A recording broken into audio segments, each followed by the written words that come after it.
chagua mtu ambaye wewe umemchagua kumjifunza. Identify a person whom you have decided to learn from him or from her.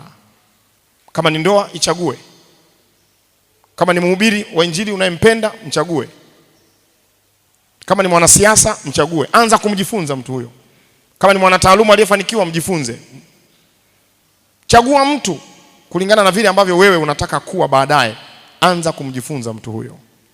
Mtu utakayemchagua kumjifunza hawezi kukulazimisha yeye kuwa mwalimu wako, ila wewe unaweza kujilazimisha kuwa mwanafunzi wake, na ukampa hiyo heshima ya kwamba wewe, from today you are my mentor, you mentoring my destination.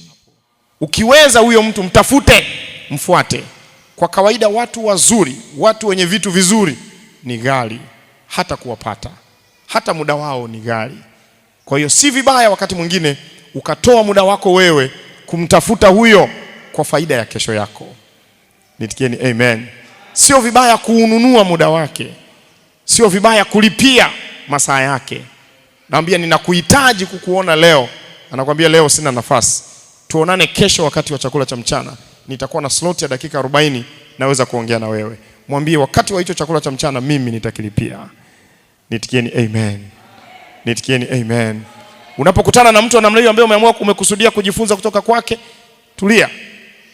Hoji maswali, pokea majibu, usichangie hoja. Maana unahitaji kujifunza kutoka kwake. Nitikieni amen. Na unapokutana na watu wenye nguvu kuliko wewe, ukiweza usichangie hata kama unajua cha kuchangia. Pokea kutoka kwao kwa faida yako na kwa faida ya wale wengine ambao wanakujifunza wewe.